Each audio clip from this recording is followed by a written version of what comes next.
ಹೇಳ್ಕೊಡ್ತಾ ಇದ್ದೀನಿ. ಇದು ಆಧುನಿಕ ಯುಗದಲ್ಲಿ ಏನ್ ಮಾಡ್ತಿದ್ದಾರೆ ಈಗಿನ ಕಾಲದಲ್ಲಿ ಅಂತಂದ್ರೆ, ಒಂದು ಒಡವೆ, ಓಲೆ ಇರ್ಬೋದು, ಉಂಗುರ ಇರ್ಬೋದು, ಸರ ಇರ್ಬೋದು, ಏನೊಂದಾದ್ರೂ ಕೂಡ ಅದರಲ್ಲೇ ಅವರೇ ತಯಾರು ಮಾಡಿ ಅದನ್ನ ಸೇಫ್ಟಿಯಾಗಿ ಇಟ್ಕೊಳ್ಳುವಂತಹ ಪದ್ಧತಿಯಲ್ಲಿ ಈಗಿದೆ. ಆದ್ರೆ ಮೊದಲಿನ ಹಾಗಲ್ಲ. ಅವಾಗ ಯಾವುದೇ ವಸ್ತುಗಳನ್ನ, ಉಪಯುಕ್ತವಾಗುವಂತಹ ಒಡವೆ ವಸ್ತುಗಳನ್ನ ನಾವು ಸೇಫ್ಟಿಯಾಗಿ ಇಡುವಂತದ್ದು ನಮ್ಮ ಕರ್ತವ್ಯ. ಈಗೇನಾದ್ರೂ ಒಂದು ವಸ್ತುವು ಕೂಡ ನಾವು ಅಲ್ಲಿ ಇಲ್ಲಿ ಬಿಡೋ ಪರಿಸ್ಥಿತಿ ಇಲ್ಲ. ಯಾಕೆಂತಂದ್ರೆ ಇವಾಗ ಇತ್ತೀಚಿನ ದಿನಗಳಲ್ಲಿ ಒಂದು ಬಂಗಾರದ ಬೆಲೆ ಗಗನಕ್ಕೇರುವುದರಿಂದ ಸಂಪೂರ್ಣವಾಗಿ ನಾವು ಅವನ್ನ ಸೇಫ್ ಮಾಡಬೇಕಾದಂತದ್ದು ನಮ್ಮೆಲ್ಲರ ಕರ್ತವ್ಯ. ಈಗ 1 ಲಕ್ಷದವರೆಗೆ ದಾಟುವಂತಹ ಬೆಲೆ ದಾಟುವಂತಹ ಇದೆ. ಹಾಗಾಗಿ ನಾವನ್ನ ಪುನರ್ ಬಳಕೆ ಮಾಡುವಂತಹ ವಸ್ತುಗಳನ್ನ ಬಳಸಿ ಮತ್ತೆ ಅದು ವೇಸ್ಟ್ ಆಗಿದೆ ಅಂತ ಸಮಯದಲ್ಲಿ ಮತ್ತೆ ಪುನರ್ ಬಳಕೆಯನ್ನ ಮಾಡಿ ಅವನ್ನ ನಾವು ಜ್ಯುವೆಲರಿ ಬಾಕ್ಸ್ ಅನ್ನ ತಯಾರ ಮಾಡಿ ಇಡಬೇಕಾದದ್ದು ನಿಮ್ಮೆಲ್ಲರ ಕರ್ತವ್ಯವಾಗಿದೆ. ಹಾಗಾಗಿ ಪ್ರತಿಯೊಬ್ಬರು ಕೂಡ ಜ್ಯುವೆಲರಿ ಬಾಕ್ಸ್ ತಯಾರಿಕೆಯನ್ನ ಮಾಡುವಂತದ್ದನ್ನ ನೀವು ಕಲ್ತ್ಕೊಳ್ಳಿ. ಮಾಡಬೇಕಾದಂತ ಉದ್ದೇಶ ಏನಪ್ಪಾ ಅಂತಂದ್ರೆ, ಅವನ್ನ ಪುನರ್ ಬಳಕೆ ಮಾಡ್ಲಿಕ್ಕೆ ಬಳಸುವಂತ ವಸ್ತುಗಳು ಯಾವುವು ಅನ್ನೋದನ್ನ ಯಾಕೆ ಮಾಡಬೇಕು ಅನ್ನೋದನ್ನ ನಾನು ಇಲ್ಲಿ ಒಂದೊಂದಾಗಿ ಬರೀತಾ ಹೋಗ್ತೀನಿ. ಪ್ರತಿಯೊಬ್ಬರು ಕೂಡ ನೋಟ್ ಮಾಡ್ಕೊಳ್ಳಿ. ಉಪಯುಕ್ತ ವಸ್ತುಗಳನ್ನ ಅಂದ್ರೆ ಅನುಪಯುಕ್ತ ವಸ್ತುಗಳನ್ನ ಪುನರ್ ಬಳಕೆ ಮಾಡೋದು.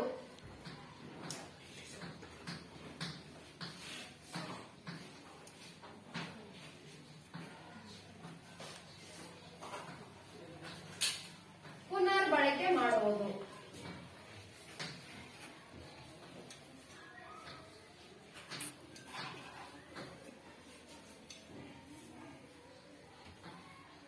ಪುನರ್ ಬಳಕೆ ಮಾಡುವ ಬಗ್ಗೆ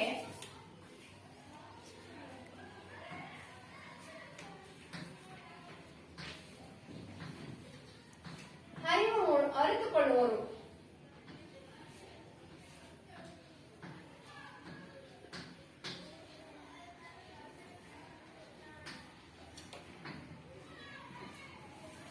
ಎರಡನೇದು,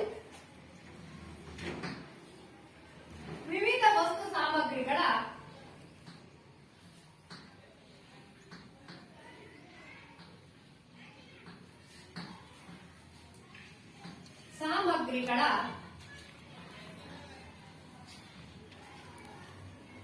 ಮೂಲಕ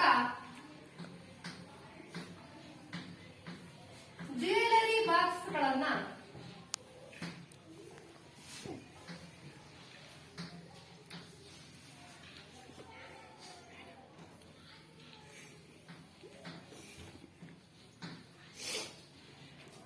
ರಚನಾ ಕ್ರಮಗಳನ್ನು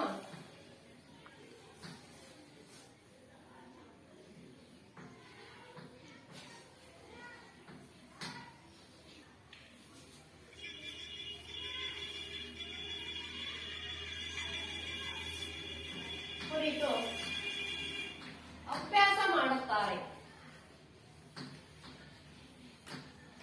ಅಭ್ಯಾಸ ಮಾಡುವುದು.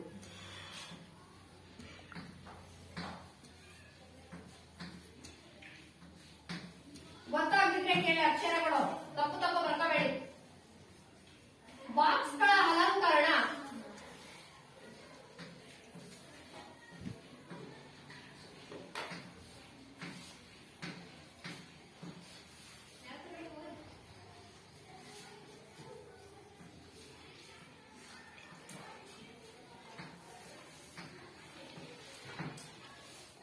ಬಳಸಲಾಗುವ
ಅವುಗಳನ್ನ ಬಳಸಿ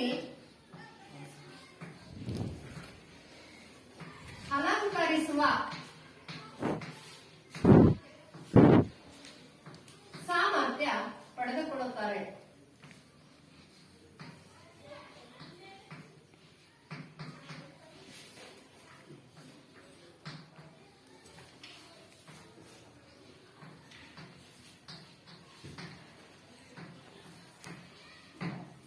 ನಾಲ್ಕನೇದು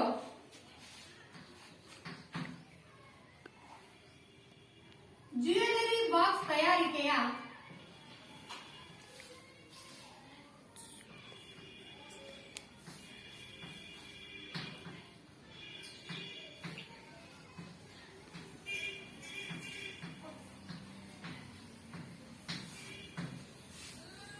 ವಿವಿಧ ವಿಧಾನ.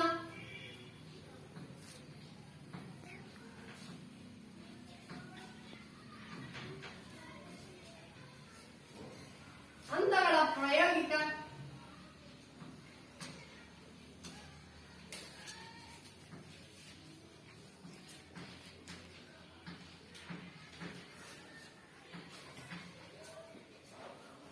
ಅಭ್ಯಾಸ ನಡೆಸುತ್ತಾರೆ.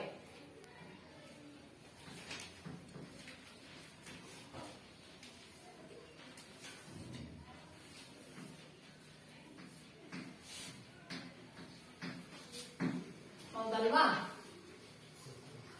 ಇಂತಹ ವಸ್ತುಗಳನ್ನ ಬಳಸಿ ತಯಾರಿಕೆ ಮಾಡುವಂತಹ ಉದ್ದೇಶಗಳನ್ನ ಇಟ್ಕೊಂಡು ನಾವು ಇಲ್ಲಿ ಮಾಡ್ತೀವಿ. ಹೌದಲ್ವಾ? ಏನು? ಅನುಪಯುಕ್ತ ವಸ್ತುಗಳನ್ನ ಪುನರ್ ಬಳಕೆ ಮಾಡುವ ಬಗ್ಗೆ ಅರಿತುಕೊಳ್ಳುವರು. ನಾವು ಒಂದು ಬಾಕ್ಸ್ ಇರುತ್ತೆ, ಯಾವುದೋ ಒಂದು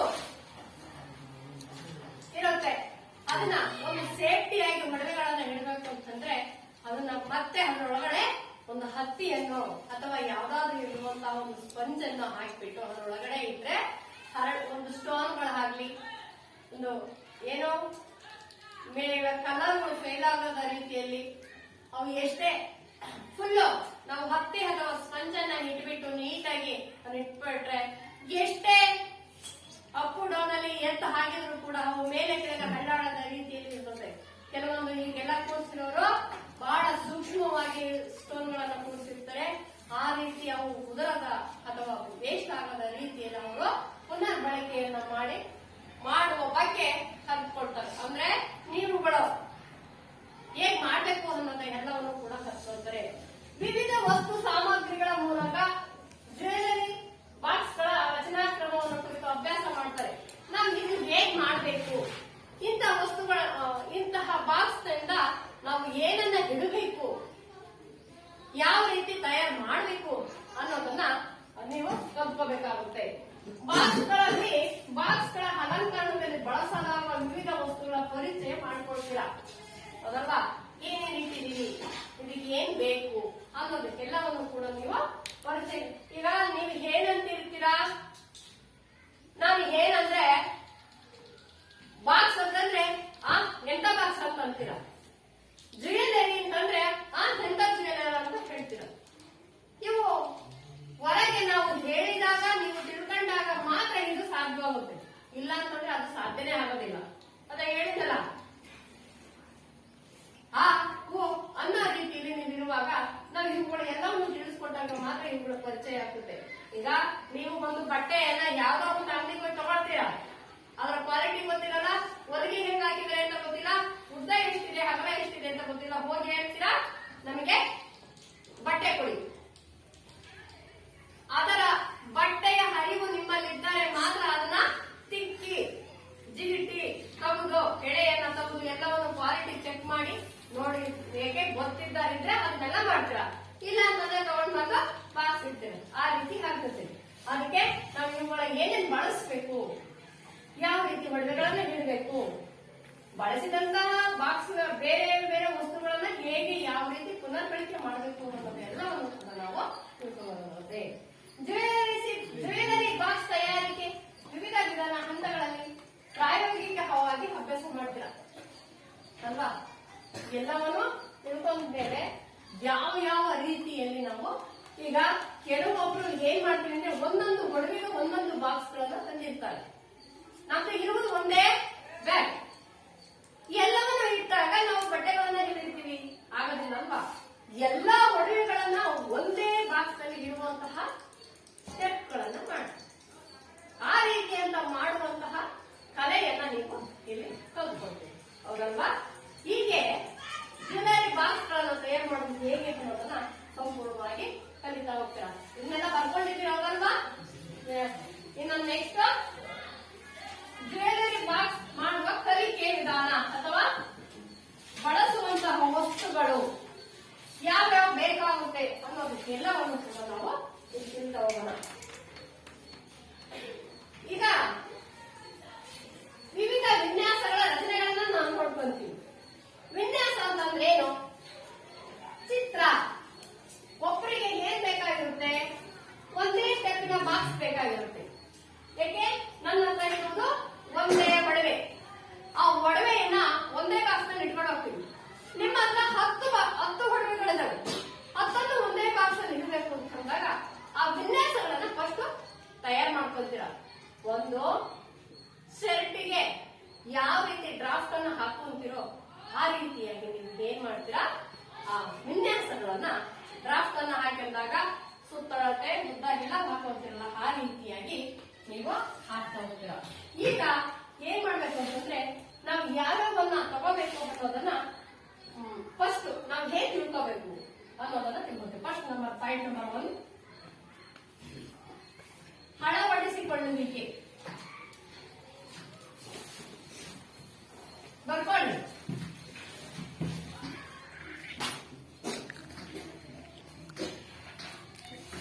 ಅದರಲ್ಲಿ ಪಾಯಿಂಟ್ ನಂಬರ್ 1, ವಿವಿಧ ವಿನ್ಯಾಸದ ರಚನೆ.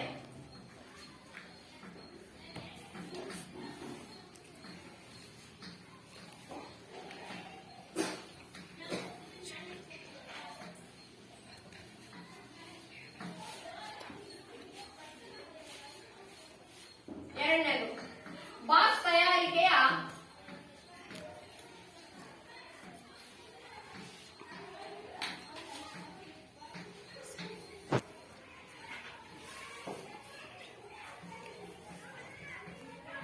ಪೂರ್ವ ಸಿದ್ಧತೆಗಳು.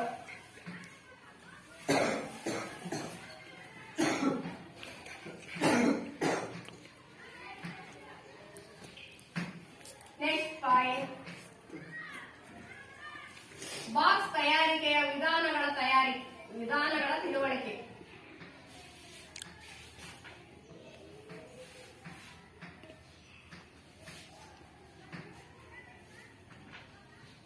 ವಿಧಾನಗಳ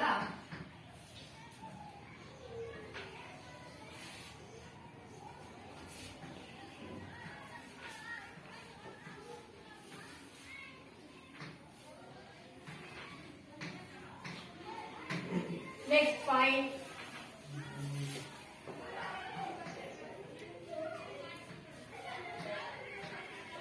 ಸೂಕ್ತ ವಸ್ತುಗಳ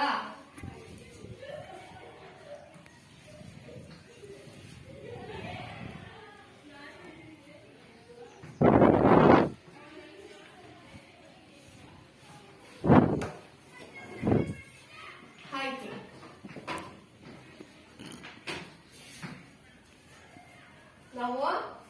ನಾವೊಂದು ಬಾಕ್ಸ್ ಅನ್ನ ತಯಾರು ಮಾಡ್ಕೋಬೇಕಾದ್ರೆ ನಮಗೆ ಏನೇನ್ ಬೇಕು ಅಂತ ನಮ್ಮ ತಲೆಯಲ್ಲಿ ಇಟ್ಕೊಳ್ಬೇಕು. ಎಲ್ಲಾ ವಸ್ತುಗಳನ್ನ ನಾವು ಏನ್ ಮಾಡ್ಬೇಕು? ತಮ್ಮ ಹತ್ತಿರದಲ್ಲಿ ಇರುವಂತೆ ನೋಡ್ಕೋಬೇಕು. ಅವು ಯಾವುವು ಅಂತಂದ್ರೆ ವಿವಿಧ ವಿನ್ಯಾಸದ ರಚನೆ. ಒಂದು ಸ್ಟೆಪ್ಪಿನ ಒಡವೆ ಇಡುವಂತಹ ಬಾಕ್ಸು, 2 ಸ್ಟೆಪ್ಪಿನ ಬಾಕ್ಸು, 3 ಸ್ಟೆಪ್, ಒಟ್ಟು ಎಷ್ಟು ಬೇಕು ಅಷ್ಟು ಸ್ಟೆಪ್ಗಳಲ್ಲಿ ಇರುವಂತಹ ರಚನೆಗಳು. ಅಂದ್ರೆ ನಿಮ್ಮ ಏನಂತೀರಾ, ಪ್ರಾಯೋಗಿಕವಾಗಿ ಪ್ರಾಕ್ಟಿಕಲ್ ಆಗಿ ಇಡ್ಕೋಬೇಕಾಗಿದೆ. ಏನ್ ಹೇಳ, ತದ್ರೂಪವಾಗಿ ನಮ್ಮ ಹತ್ರ ಈ ರೀತಿ ನಾವು ವಿನ್ಯಾಸಗಳನ್ನ ಬಾಕ್ಸ್ ತಯಾರು ಮಾಡಬೇಕು ಅನ್ನೋದನ್ನ ಡ್ರಾಫ್ಟ್ ಅನ್ನ ಇಟ್ಕೋಬೇಕು. ಬಾಕ್ಸ್ ತಯಾರಿಕೆಯ ಪೂರ್ವ ಸಿದ್ಧತೆಗಳು. ನಮಗೆ ಅದಕ್ಕೆ ಏನೇನ್ ಬೇಕು ವಸ್ತುಗಳು ಎಲ್ಲವನ್ನು ಕೂಡ ನಾವು ಹತ್ತಿರದಲ್ಲಿ ಇಟ್ಕೋಬೇಕು. ನೆಕ್ಸ್ಟ್, ಬಾಕ್ಸ್ ತಯಾರಿಕೆಯ ವಿಧಾನಗಳ ಬಗ್ಗೆ ತಿಳುವಳಿಕೆ. ನಾವು ಹೇಗ್ ಮಾಡಬೇಕು,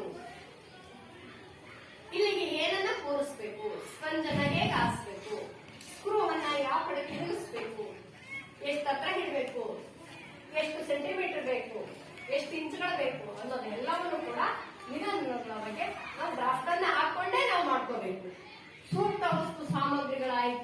ನನಗೆ ಯಾವ ಕ್ವಾಲಿಟಿದು ಬೇಕು ಅನ್ನೋದಕ್ಕೆಲ್ಲವನ್ನು ಕೂಡ ನಾವು ತಿಳ್ಕೋಬೇಕಾಗುತ್ತೆ. ಇವೆಲ್ಲವೂ ಕೂಡ ನಮ್ಮ ತಲೆಯಲ್ಲಿ ಇದ್ದಿದ್ದಾದ್ರೆ ನೆಕ್ಸ್ಟ್ ನಾವು ಬಾಕ್ಸ್ ತಯಾರು ಮಾಡಲಿಕ್ಕೆ ಸಾಧ್ಯವಾಗುತ್ತೆ.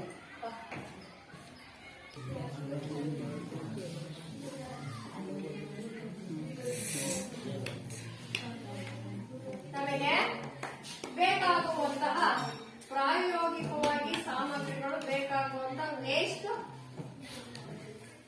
ವಸ್ತುಗಳು, ಬೇಕಾಗುವ ಸಾಮಗ್ರಿಗಳು ಅಥವಾ ಬಳಸಲಾಗುವಂತಹ ವಸ್ತುಗಳು.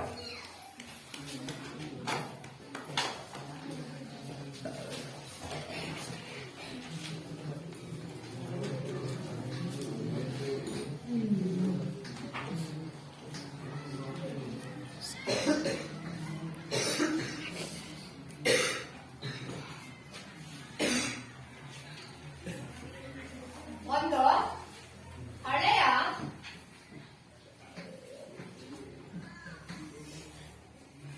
ರಟ್ಟಿನ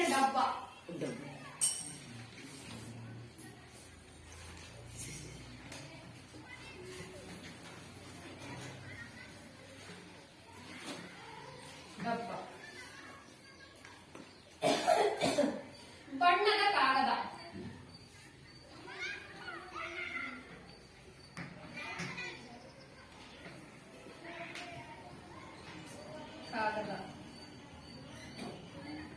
ವಿವಿಧ ವಿನ್ಯಾಸದ ಬಟ್ಟೆ,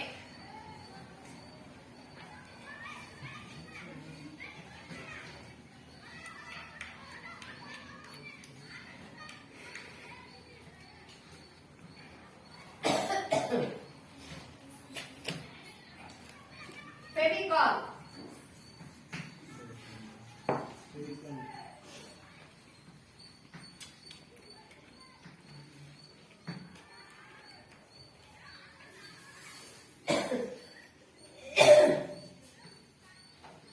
ಇಂಗ್ಲಿಷಿನಲ್ಲಿ ಗಮ್ ಅಂತಾರೆ ಹೌದಲ್ಲ, ಕನ್ನಡದಲ್ಲಿ ಅಂಟು. ಫೆವಿಕಾಲ್ ಮಿಸ್ ಯಾರು ಇಂಗ್ಲಿಷ್ ಅಂತಾರ?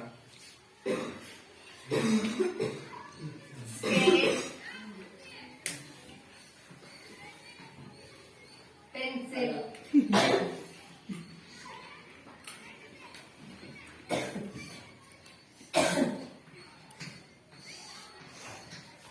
ಈ 6 ಐಟಮ್ಗಳನ್ನು ಬಳಸಿ